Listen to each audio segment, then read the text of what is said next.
Baik, nama saya Fri dengan nomor NIM 2202190093 kelas J. Saya hari ini ingin memenuhi tugas dengan mata kuliah Hukum Perbankan dan Lembaga Keuangan dengan dosen pengampu Ibu Diana Apitupulu. Kita ketahui industri keuangan non-bank itu kurang lebih ada sekitar 12, yaitu diantaranya koperasi simpan pinjam, asuransi, pegadaian, perusahaan efek, fintech, atau kita kenal dengan finansial teknologi, pasar modal, dana pensiun, perusahaan pembiayaan, modal ventura, factoring, pasar uang, dan kartu kredit. Dalam hal ini saya mencoba untuk membahas terkait dengan asuransi.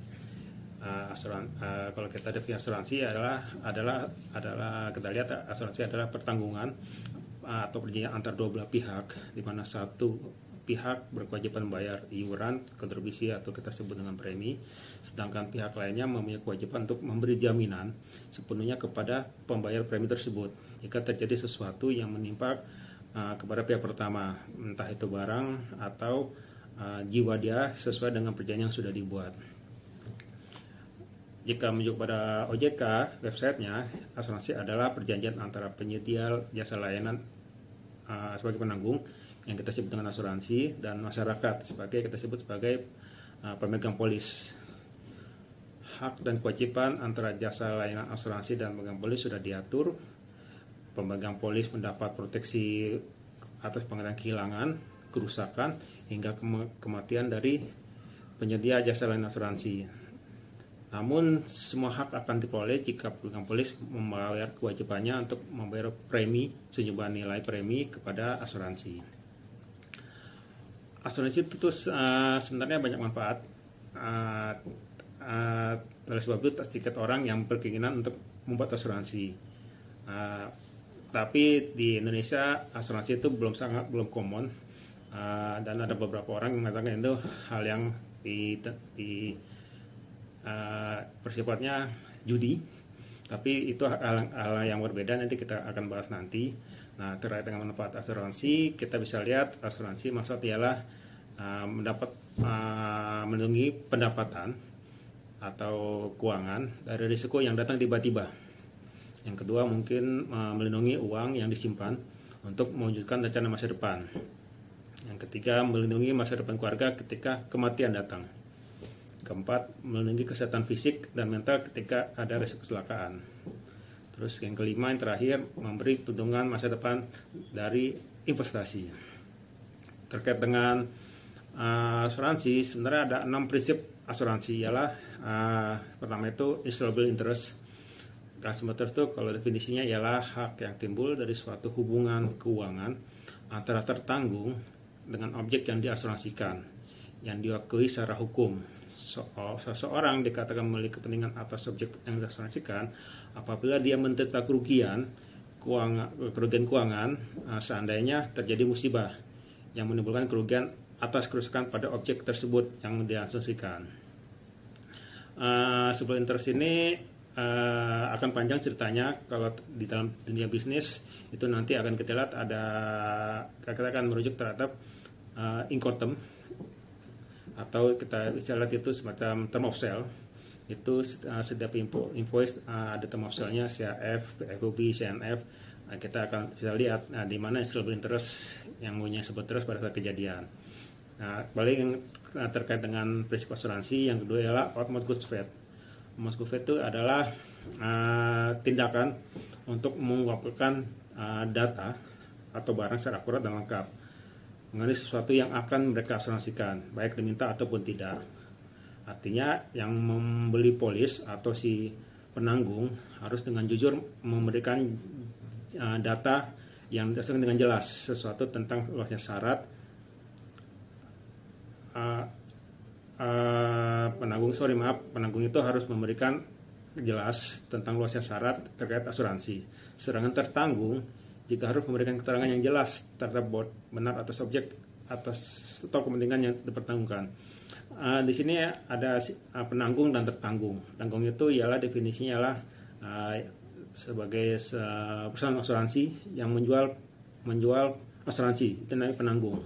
Kalau tertanggung itu ialah pihak atau seseorang yang memberi polis asuransi. kembali ke prinsip asuransi. Yang ketiga adalah proximate cost. Proximate cost definisinya adalah penyebab aktif efisien yang menimbulkan rangkaian kejadian yang menimbulkan juga akibat tanpa adanya intervensi sesuatu yang mulai dan secara aktif dari sumber yang baru dan independen. Jadi apabila kepentingannya asuransi kembali musibah atau kecelakaan, maka pertama-tama dicari adalah sebab yang aktif dan efisien yang menggerakkan suatu rangkaian peristiwa tanpa terputus sehingga pada akhirnya terjadi musibah atau kecelakaan tersebut. Suatu prinsip yang digunakan untuk mencari penyebab kerugian itu disebut dalam istilah bahasa Inggris itu unbroken chain of event, yaitu suatu rangkaian mata rantai peristiwa yang tidak terputus. Sebagai contoh, misalnya ada suatu truk kecelakaan dan pada saat proses kecelakaan tersebut maka akan biasanya kalau barang-barang itu dijarah oleh masyarakat atau seseorang yang melewati daerah kecelakaan. Maka jika kalau ada kehilangan atau kerusakan, maka yang rantai yang pertama itu adalah kecelakaan, bukan terkait dengan pencurian lah oleh masyarakat atau penjarahan. Ya, nah, itu agak panjang presentasi tersebut karena kita harus melihat data, dokumen dan informasi yang kita dapat. Nah, yang keempat adalah indemnity. Indemnity ialah suatu sistem di mana penanggung atau asuransi menyediakan kompensasi finansial dalam upayanya untuk mengembalikan tertanggung ke posisi keuangan saat keuangan yang dimiliki sesaat sebelum terjadinya kerugian atau kecelakaan. Nah, jadi secara prinsipnya adalah jikalau ada suatu kerugian kecelakaan, maka asuransi akan mengganti di saat dia secara finansial akan mengganti secara finansial pada saat terjadi kerugian, bukan setelah itu saya rugi nih, ada setelah kejadian saya rugi kena penalti apapun itu tidak dijamin oleh asuransi. Ada jamin tapi ada kondisi tertentu yang harus dipertegas di polis asuransinya. Yang kelima adalah subrogasi. Subrogasi adalah pengalihan hak tuntut dari tertanggung kepada penanggung setelah klaim dibayar. Kontribusi hak penanggung adalah mengajak penanggung lainnya untuk sama-sama menanggung, tapi tidak harus sama kewajibannya terhadap tertanggung untuk ikut memberikan indemnity. Jadi pada prinsipnya ialah asuransi akan berhak menuntut jika ada insiden ke pihak-pihak yang bersalah atau yang diduga terlibat, yang diduga ikut membuat ini kerugian. Nah, sebagai contoh, jikalau kembali ke kecelakaan, asuransi akan membayar sejumlah barang yang rusak atau hilang akibat kecelakaan. Tapi setelah menyelesaikan klaim asuransi kepada pihak penanggung, asuransi maka akan mencoba untuk menuntut si pihak pemilik truk. Nah, dalam hal kok kamu bisa kecelakaan? Kenapa nih? Apakah supir yang ngantuk? Apakah kurang perawatan? Nah, itu akan diperiksa lebih lanjut, tapi pada prinsipnya asuransi berhak untuk menuntut pihak-pihak yang diduga ikut terlibat atau diduga terindikasi mempunyai kontribusi terkait dengan kecelakaan ini. Yang keenam terakhir ialah kontribusi. Penanggung atau asuransi memiliki hak untuk mengajak asuransi lain untuk menanggung risiko yang bersama-sama. Namun kewajibannya terkait dengan indemnity itu tidak sama. Nah, ini dalam hal ini kalau terjadi double insurance. Kembali ke asuransi, kita akan lihat terkait dengan asuransi itu apa sih fungsi utama dan manfaatnya. Yang pertama itu memberi kepastian. Asuransi akan memberi kepastian terkait pembayaran atau atas kerugian. Kedua itu memberi perlindungan, itu melindungi atau kemungkinan terjadinya kerugian atas kejadian kerugian, melindungi memberi perlindungan. Jadi asuransi hadir untuk membayar jika ada kerugian. Yang ketiga itu fungsinya membagi resiko. Jadi asuransi itu menerima risiko yang dibagi oleh pemilik barang untuk menanggung sesuatu jikalau ada kerusakan atau kehilangan. Kalau untuk fungsi utama ya, kalau sekunder itu macam-macam.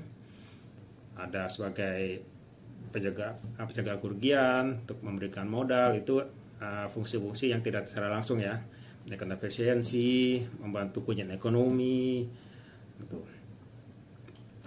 Untuk macam-macam, kita kembali ke asuransi, macam-macam asuransi itu banyak sebenarnya.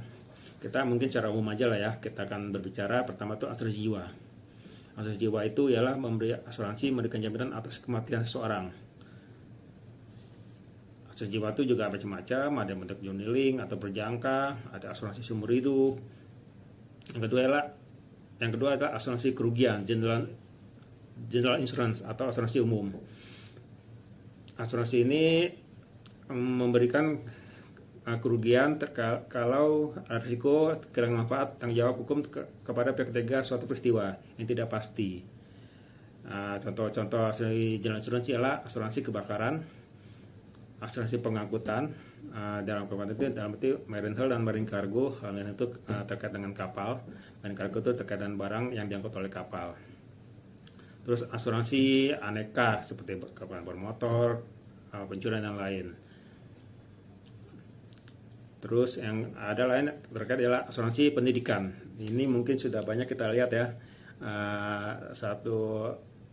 beberapa asuransi yang menawarkan asuransi pendidikan terkait dengan setelah SD dapat sekian berapa, setelah SMP berapa, SMA berapa, kuliah berapa. Ini maksud asuransi pendidikan.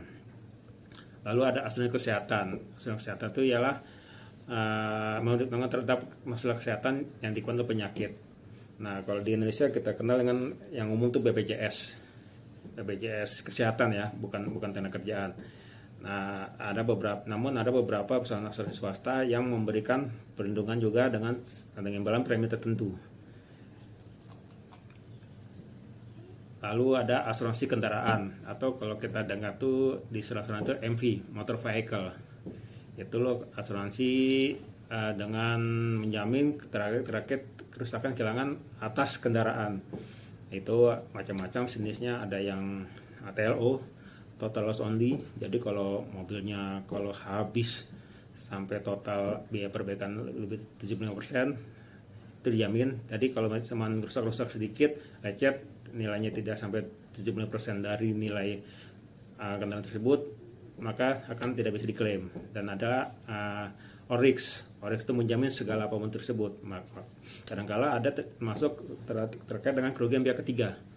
Jadi jikalau dia menabrak, terus dia bersalah dan mengakibatkan kerugian terhadap mobil di depan atau di belakang ya, itu akan jamin dari polis asuransi kendaraan, tergantung dari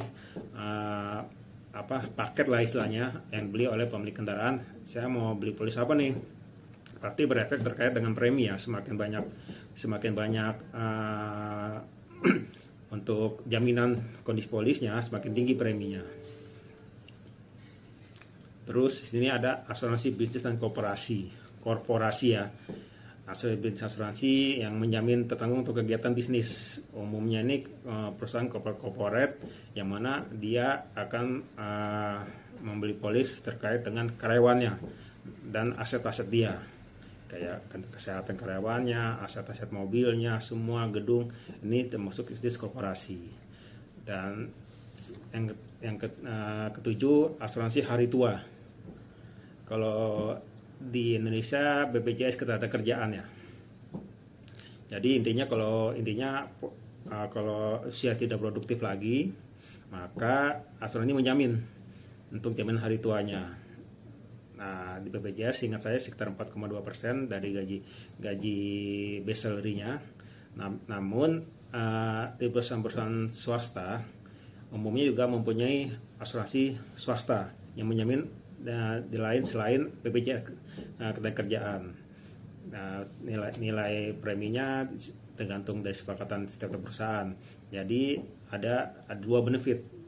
Umumnya di perusahaan swasta ialah asuransi hari tua yang dari BPJS dan asuransi swasta. Lalu sini ada asuransi properti. Nah, properti kita tahu kan, jadi dengan pemilik rumah terkait kalau ada kebakaran, kebanjiran dan lain-lain.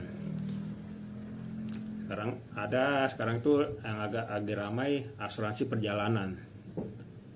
Jadi kalau kita kan sering beli tuh, kalau kita beli tiket kereta api, pesawat, dia akan menawarkan mau gak beli asuransi nih. Jadi kalau ada satu kejadian, jikalau ada kecelakaan, entah itu truk pesawat, maka asuransi akan menjamin dengan nilai tertentu sesuai dengan premi yang dibeli. Untuk demikian pembahasan terkait dengan macam-macam asuransi. Semoga dapat membantu dan memberi pencerahan. Untuk saya sendiri, saya adalah seorang proteksi loss adjuster, yaitu jasa penilai kerugian asuransi untuk marine cargo, ya, melakukan asuransi melakukan kargo di laut. Demikian dari saya, kurang lebih mohon maaf. Salam sehat.